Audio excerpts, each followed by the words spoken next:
Welcome to the Over the Hump podcast. Your gateway to the world of the iconic Brahman breed of cattle. At BRC Ranch, our passion for Brahman cattle runs deep. Join us as we delve into the heart of this extraordinary breed, unveiling its rich history, exploring industry trends, and sharing captivating stories that define the American Brahman. BRC Ranch stands as the pinnacle of Brahman excellence in America, boasting a decade-long legacy of champions and housing the finest Brahman bulls worldwide. It's not just about cattle, it's about a legacy that reverberates across ranches and hearts.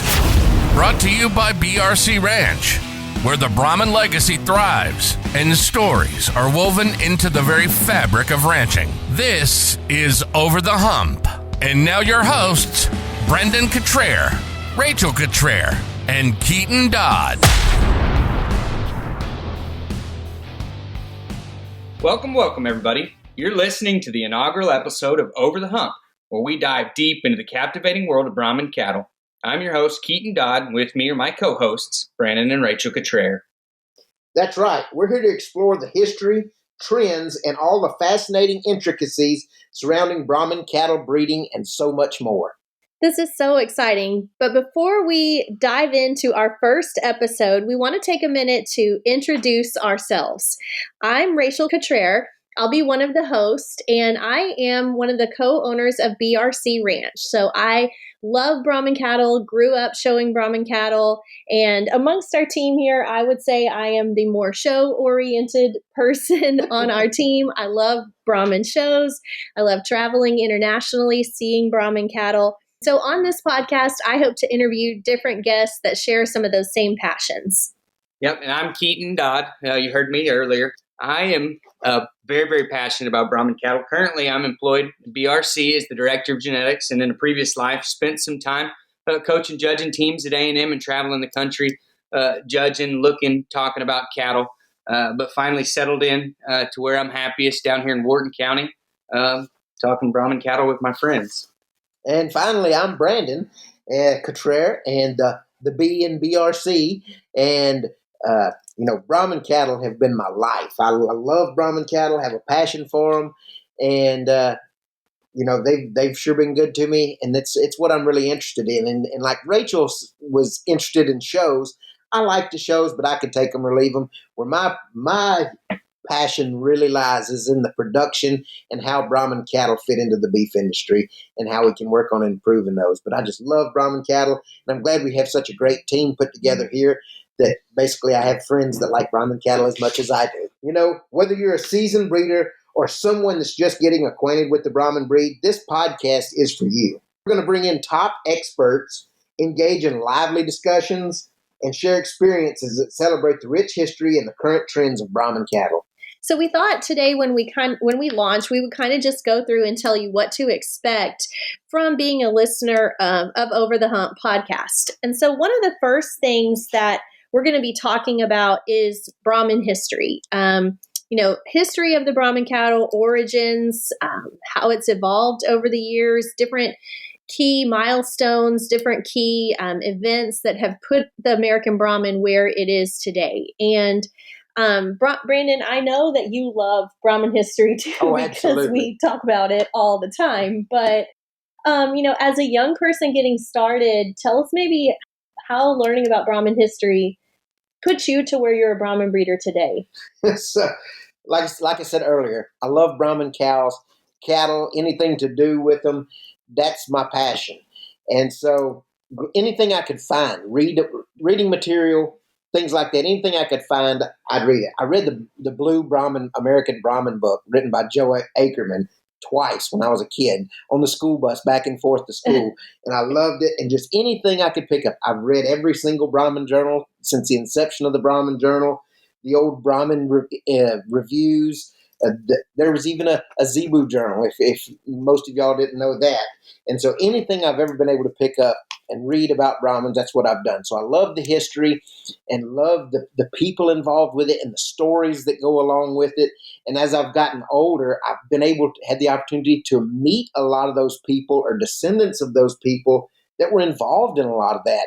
And then when you can actually put a realistic touch on it by meeting the people, seeing the cattle, knowing how they've acted, and even just riding through a geographical location where something happened. It just makes it seem cool. Some people are Civil War buffs or this, I'm a Brahmin buff. Big Brahmin buff. Well, and I think that's going to be one of the cool things about this podcast is because all of us hear stories, and you might hear stories that are secondhand or third hand or fourth hand, or they could even just be completely made up. Because, like you can't trust everything you read on Facebook, right? Especially in the Brahmin world. And so with this podcast, our goal is going to be to bring in as many of those key people as possible that did experience things firsthand and can tell our listeners and share with us the stories that we all share and we all hear about. So another thing we're going to be talking about is current trends and innovation, kind of evolution of the Brahmin breed. And Keaton, I feel like you're our expert on that with your master's program and all of that. And with you judging shows everywhere, you're on top of all the current trends. So we try to, Brandon and I and Rachel too, we try to get out and see as much cattle as we can and talk to people that have been around and experienced things and have been successful. Every chance we get to go to NCBA, BIF, and talk amongst industry's elites, whether that's educators or just some of the people that are pushing technology forward, we try to. And so we're going to get some of those people on here. We're going to try and get those nationally respected judges. We're going to try and get Brahmin breeders that have been extremely successful. We're going to try to get industry leaders. And so we're going to put the voices of people that really know the inner tickings of the business, and we're going to try and get those people in front of you. And we're looking forward to it for sure. Yeah, I think another thing that I'm really looking forward to is having conversations about some of the specific challenges and opportunities that the Brahmin breed is facing right now. And this is something that we talk about daily, nearly amongst our team. What are some of those challenges and how the breed can work together to fix them?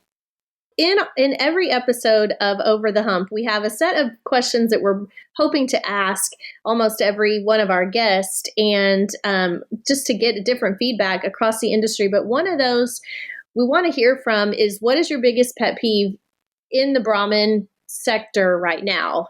And I think it would be fun to just hear from Brandon and Keaton, and I might chime in too, of what is your biggest pet peeve right now that the Brahmin breed is facing?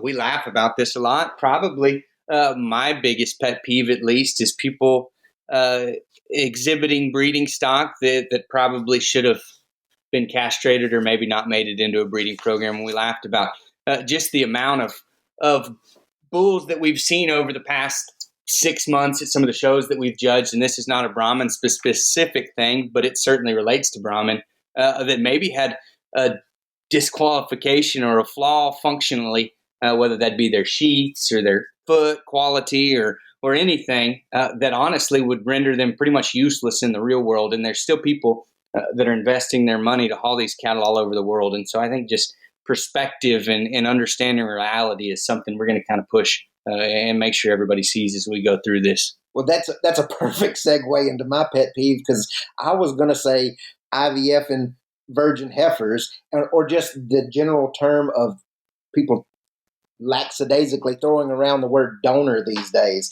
And they're saying a donor is basically anything and everything just because she went through the procedure, whether she deserves to be it or not. I feel like there needs to be some qualifying measurement that she should earn that spot instead of just being virgin flushed as a heifer or Do you want to share your qualifications for being a donor? You want to just share that? Yeah, I'd be glad to. And so, but I would say over the years, we've been involved with it for a while, but just making sure those cattle are productive first before you go any farther, so you're not propagating genetics that functionally don't work, whether it's bad uddered cattle or milking or bad milking or pass on a problem over the years, that's something that you might not readily pick up on. So here the last year, we made a rule here on the ranch that we won't flush or IVF.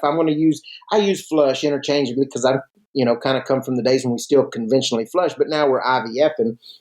And so if you hear me say flush, it means IVF today. But over the years of just flushing and things try to make those cows prove themselves. So here on the ranch, we've created a rule here in the past year and a half or so where we won't IVF one until she's at least had her third calf. That way we can see how good a calf she's producing, how well she's milking. Did we have to nurse that calf, or is there an issue that rises up that would disqualify her? One, we don't want to pass on the genetics, but second, we don't want to waste the money in propagating those genetics. Well, I know in Colombia there is the rule, I don't know the exact rule, but it's that you have to wait till a certain age to flush. I think 4 or 5. I don't know the exact rule, but when I heard about it, I thought it was very interesting. Like in our operation, so that means some of our recent show animals like Sugar, Eileen, they were winning championships at shows just last fall, but they haven't been. They're both pregnant with their third calf. Yeah, right they now. haven't been IVF'd yet, where some people are flushing animals before they've even had their first calf, and so do y'all worry at all that sets back your genetic progress? Well, I'll chime in on help Brandon here, because I think that it doesn't set you back at all, because honestly, you're eliminating problems before they show up. You're honestly setting yourself forward by making sure that the stock you're going to make a cornerstone in your program, aka a donor. You're making sure that animal is foolproof. They're bulletproof. You've taken care of all those problems before they got to that point, in my opinion. Yeah. I think we're a step ahead. Your criteria is not based on show performance. It's your criteria for being a donor really has nothing to do with show performance. It's based on production. Probably last. Show performance taken into consideration last. Because these cows have to work, on the basic level. Good feet, good udders, good quality things, just good overall quality. But in theory, IVF is a tool. And in theory, if used properly, it's a fantastic tool to propagate those genetics so much faster and get generation turnover and things like that. But if used improperly, you can actually make genetic degression a whole lot quicker too. So the cattle have to prove themselves before you can take off. Because you're not going to send a T-ball kid up to the major leagues just because who his mom and daddy was, or he's a good-looking kid. He's got to prove himself up through high school, college, and all that. So we try to take the same approach to make sure, yes, we want to make fast generation turnover and as much progression as we possibly can, but we don't want to do it at the expense of the basic function of the animal. Absolutely. In the seed stock business, we always talk about this every day. It's built around repeat customers, and the only way that you can make sure that you've got repeat customers is that you've eliminated those problems that ultimately are going to kind of slow down their progress. Rachel, you haven't had one. I'm not going to let you get out without having a pet peeve of your own. What is your pet peeve in the Brahman world right now? I have 2, and the first one would be not paying attention to the breed character standards that were set forth by our, founders of the breed 100 years ago. I'm trying to sound nice when I say this, but the founders of the Brahman breed set these breed character standards so that our breed can maintain its identity and maintain its function. So when we are looking for animals like with loose skin, a loose dewlap, it has a function. It's for heat tolerance, which is what our breed is for, or a good strong head on a bull, a feminine head on a cow, uniformity, appropriate pigmentation. I think these are things that we have to maintain, especially at a global level, so Brahmins keep their basic function and keep their basic identity. And then the second one would be sheath problems. And we don't have that problem here at BRC because we talk about that all the time, and we're like really breeding for that. But across the board, I think the breed does have a problem with some really nasty sheath problems that we need to work on getting fixed. So those are my 2. Was that nice enough? Yeah, that was pretty friendly. I think you could have probably been harder on some folks. But okay. So, as we wrap up kind of this first episode, we just wanted to give y'all an idea of, what you can expect from the episode. And I think it's going to be fun. I think it's going to be really exciting. I'm pumped. Yeah, me too, because I'm already I could make this thing go about 3 more hours right now, but I know. just because I'm having so much fun talking to you guys about pet peeves and such. So if you're passionate about Brahman cattle like we are, or maybe you're just getting started with Brahman cattle and you want to learn more, I think this is going to be the podcast that you've been waiting for. I mean, there's a lot of great podcasts out there for the beef industry and for different breeds as a whole, but this is the only one that really is going to focus 100% on Brahman. So, our last question that we're going to ask everybody, putting y'all on the spot. Name your favorite Brahman animal of all time. All right, Brandon, you're probably the guy to lead us into this.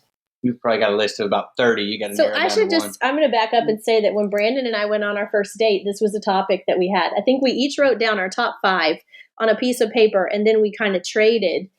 And it was definitely like it's a little bit different test of are we compatible or not. No, the bulls that were on the top. It was pretty close. That was in what, 2009? Mm-hmm. Yep. But at that time, both of our favorite bull was Madison. Yeah. So we agreed we liked him, and then we had some differences after that. But I mean, that list is different now. But what would be yours, Brandon? Well, just to be fair, I think the only one that was different on our list was a different bull, because the true one that I wanted to put on there was actually owned by you, and so I didn't want to seem like I was sucking up. It was 51/6. It wasn't him, not him. No. But and so I didn't want to seem. Yeah, I didn't want to seem.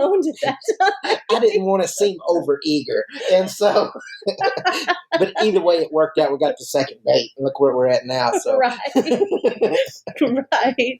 Well, you didn't give one. Oh yeah. Do you have one? Oh yeah. Mm-hmm. So I'd say up until a few years ago, it was Madison. And then up until about 18 months ago, it was probably still Madison. But then since that time, 160/8, which is a bull that we bred and raised, and has become our top herd sire bull. It's just really the things that I want to breed into Brahman cattle in my mind. He's actually doing it. So I really, really like that bull, 160/8. Hopefully I'll have a new one, but for right now he'll suffice and is good enough for my favorite of all time. Keaton? That actually kind of leads me to mine, and mine's probably a step back a few generations, but my favorite is actually throw to Molly over here is her Janessa cow that she had that they called Granny. And Granny is actually the great-great-grandmother of 160. And we were making up matings. We always do this driving in the truck. Brandon and I were talking about just the future matings, and we were giddy like little kids. And we were like, oh, let's do that one. He's like, oh, yeah, that's 3 shots of Janessa. And we were just talking about stacking that cow in. And I think she'll end up having, or she already does, have such a huge impact on our herd. But I think with 160 and 160 sons and Lupita's, some of those sons that are fixing to hit the market, I think she's going to be Captain. Yeah, she's going to maybe end up being the most influential cow of the decade. I really think that. So that's my personal favorite. Rachel, what do you got? I would have to say probably Noble is my personal favorite. Y'all knew I was going to say that, that's right? A guy. You knew I was going to say that. You became Noble or Brandon. We know who's leaving.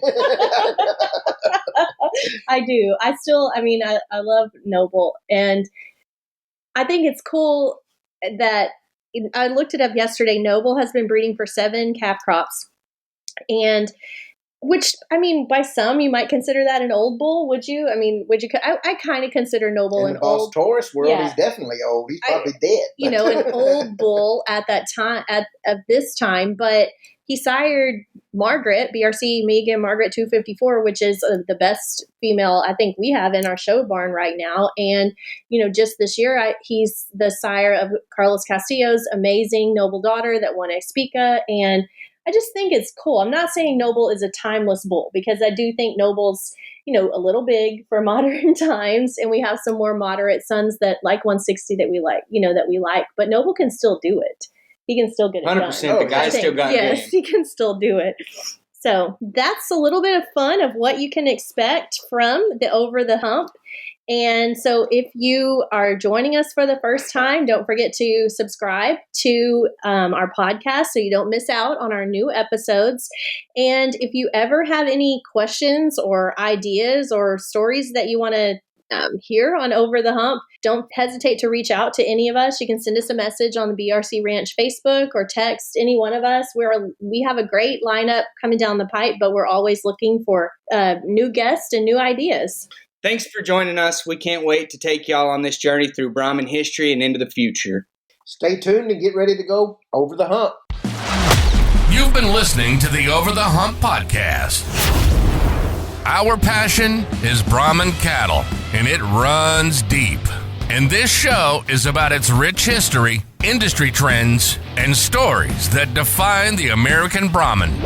We hope you've enjoyed the show. If you did, make sure to like, rate, review, and subscribe. We'll be back soon. But in the meantime, find us on Instagram and Facebook at BR Cottrare. See you next time on the Over the Hump podcast.